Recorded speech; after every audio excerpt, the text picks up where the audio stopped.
Ребят, почему вы здесь собрались? Мы хотим, чтобы Навального освободили. А зачем в ЛА? В ЛА? Хотя бы здесь, пока здесь есть возможность. Ну, вышли поддержать своего идеологического лидера, так сказать. И последний шанс на свободную Россию. Почему в ЛА нужно выходить? Я считаю, что нужно. Да, надо проявить свою гражданскую позицию. Если ты считаешь, что с Навальным поступили несправедливо, то есть с тобой могут поступить несправедливо. Ты можешь быть следующим. Думаешь, сколько примерно людей? Мне кажется, сотни-две есть. А... Не ожидал, что будет так. Я думал, будет реально маленькая компания. Но нет, вышло много людей, много людей не безразличны. Многим это не нравится, и многие хотят перемен. Это очень хорошо. Другого-то и выбора у меня не было. Единственное, что можно сделать, находясь здесь, в Лос-Анджелесе, наверное, и может в любой точке мира, это выйти с протеста, попробовать привлечь внимание общественности, мировой или российской, неважно, к той ситуации, которая происходит с Алексеем сейчас в России. Навальный! Байден, help, Навальный! Байден, help, Навальный! Байден, help, Навальный! Байден, help, Навальный! У вас как-то жизнь поменялась, когда вы переехали в Америку относительно политики? Да. Как? Мы стали больше интересоваться политикой, на самом деле. И со стороны даже лучше видно, какой беспредел происходит в России. Поэтому мы стали более активными. И здесь чувствуешь себя безопаснее, поэтому можно выходить и высказываться. Мы пришли поддержать Навального, мы пришли против произвола Путина, мы пришли выразить поддержку нашим соотечественникам, которые остались в России. А вы из какого города? Мы из Москвы, Из Москвы. А давно здесь вообще живете? почти 5 лет. Но потому что мне не безразлично вообще то, что в России происходит, потому что это моя родина. Ты с флагом Беларуси. Почему ты тут? Поддержать братский народ. Просто это вопиющая несправедливость, бесправие, что в Беларуси, что в России. Это очень обидно. Что-то изменилось вообще в восприятии политики, в восприятии всего процесса, что происходит в этой стране или в России с переездом? Усилились те чувства, которые были до этого. Мы, приехав сюда, поняли, что такое демократия, что такое власть непосредственно народа. Мы поняли, насколько люди могут быть свободными, причем не ущемляя прав других граждан. Угу. А ты из какого города? Я из Москвы. Если что-то поменяется, вернулся бы? Конечно. Если Россия будет свободной от коррупции, свободный мировой рынок, вы бы вернулись?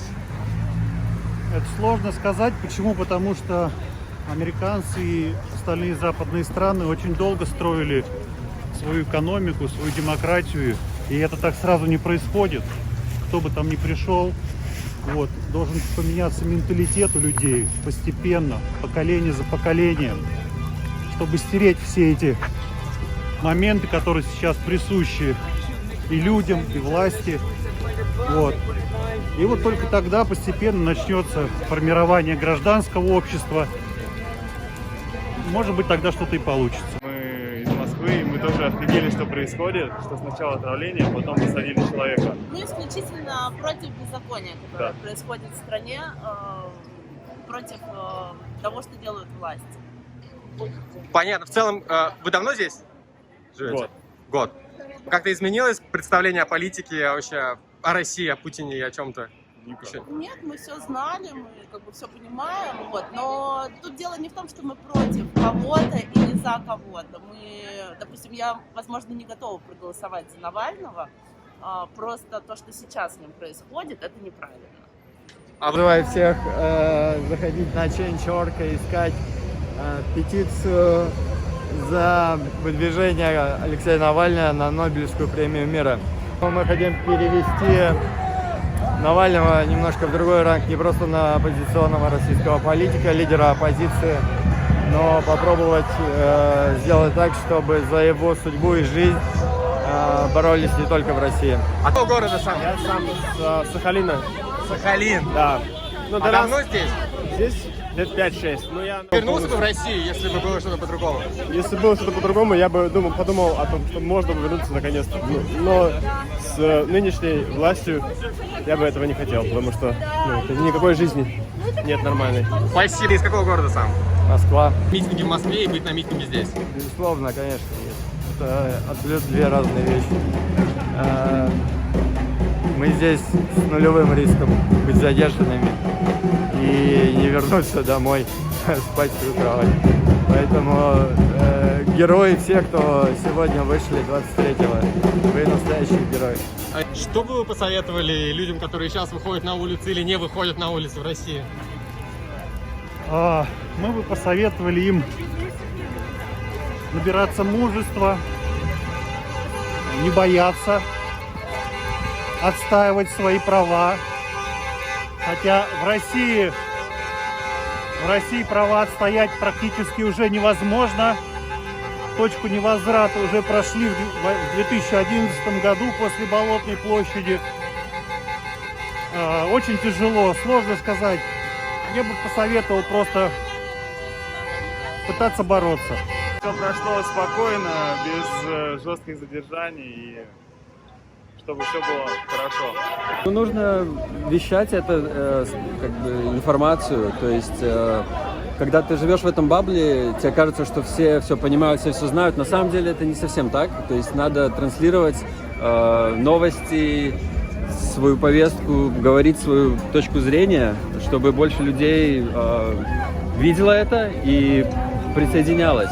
То есть Навальный очень четко в своем фильме рассказал, что вот есть три группы людей, и вот те люди, которые все понимают, но их все устраивает, они должны перейти эту грань и начать выходить на улицы, поддерживать людей.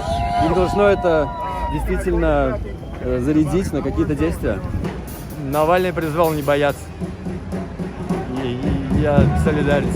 Бороться. Да, иначе ничего не получится. Иначе все останется так, как есть. Беспредел будет продолжаться.